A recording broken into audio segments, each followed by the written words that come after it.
그러면서 야, 서로 이제 팔을 하나씩 비틀면서 아프지 아프지 아프지 아프지 이제 이러고 있는 이런 상황이 되는 겁니다.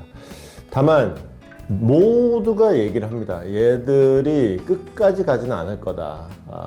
얘기를 하긴 할 거다. 근데 누가 먼저 자세 낮추고 대화를 시도하느냐, 이게 이제 남은 관건인데, 서로 간에 지금 자존심 세우느라고 아프지 아프지 아프지, 일단 네가 먼저 항복해, 네가 먼저 대화를 시도해 라고 요구하는 거다. 그 다음에 이제 그 상호관세에 앞서가지고 그 보편관세, 캐나다하고 멕시코는 보편관세 뻑 던졌더니만 이제 그 백기투항했죠. 그래서 한 달 유예 받고 새로 협상해가지고는 아마 어느 정도 미국에 유리한 새로운 협상안이 도출되겠죠. 중국 같은 경우에는 근데 중국의 자존심이 허락하지 않아서 이제 대화 시도가 없었고, 그럼 미국은 이제 대화를 기다리고 있는 거지. 던져놓고는 먼저 대화를 시도하면은 자기가 마치 잘못한 것 같은 모양새가 되니까 지금 미국도 미국대로 지금 자존심을 세우고 있고, 그래서 오히려 중국이 강대강으로 야, 이래도 너도 대화 시도 안 할 거야? 그러면서 서로 대화가 필요하지만은 사실은 상대가 먼저 손을 내밀기를 기다리는. 그래서 미국이 보편관세를 지금 예고해 놓은 상태에서 중국도 보복관세를 시행을 하겠다, 이러고 발표를 딱 해버린 겁니다. 그러면서 야, 서로 이제 팔을 하나씩 비틀면서 아프지 아프지 아프지 아프지 이제 이러고 있는 이런 상황이 되는 겁니다. 다만 모두가 얘기를 합니다. 얘들이 끝까지 가지는 않을 거다. 얘기를 하긴 할 거다. 근데 누가 먼저 자세 낮추고 대화를 시도하느냐, 이게 이제 남은 관건인데, 서로 간에 지금 자존심 세우느라고 아프지 아프지 아프지, 일단 네가 먼저 항복해, 네가 먼저 대화를 시도해 라고 요구하는 거다. 이거를 왜 근데 이렇게 끝까지 가지 않고 그래도 대화를 할 거다라는 어떤 기대, 낙관이 더 크냐, 그 이유를 보면, 일단 트럼프의 관세 정책에서 가장 큰 문제는 뭐냐면, 관세라는 거는 필연적으로 미국 국내 물가의 인상을 일으킬 수밖에 없다는 수단이라는 거예요. 그러니까 사실 트럼프 입장에서는 관세를 때린다라고 협박만 하고 실제로는 관세를 안 매기는, 협박해서 자기가 원하는 걸 얻어내고 관세는 안 때리는, 이게 사실은 제일 좋은 거예요. 그리고 실제로 관세를 때리고 맞고 하면은 그 다음에는 이제 커지는 거죠. 우리도 물론 관세를 때리고 맞고 하면은 문제가 심각해지는데, 중국 같은 경우는 더 문제가 심각해요.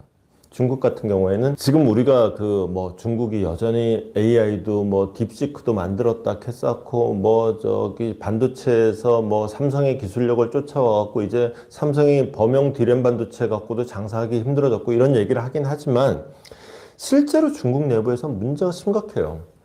그러니까 중국이 코로나의 진원지잖아요. 남들은 코로나를 다 탈출할 때 중국은 코로나 탈출을 못했어요.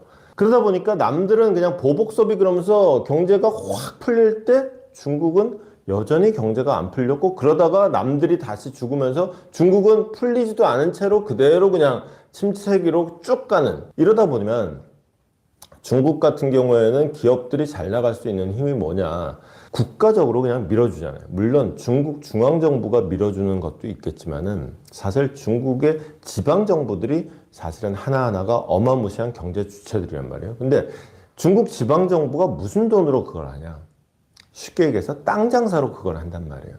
중국이 땅덩이가 넓으니까 이 땅 장사를 해가지고 이걸로 이제 기업들 해주고 하는데, 문제는 경기가 죽으면서 중국의 부동산 경기가 싹 다 죽어버린 거죠.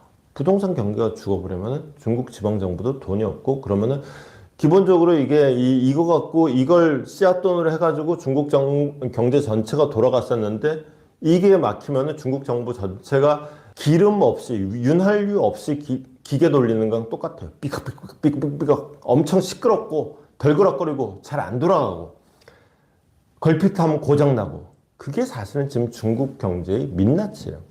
이걸 그나마 지금 유지하고 있는 게 뭐냐? 수출이다. 우리 같은 경우에 이제 걔들이 수출하는 걸 중심으로 보다 보니까 중국 경제가 여전히 우리한테 위협으로 느껴지는데 사실은 그들 내부에서 들어가 보면은 심각하다. 근데 여기다가 관세를 때려 맞아가지고 수출에도 빨간불이 들어온다? 이러면은 시진핑은 버틸 수가 없어요.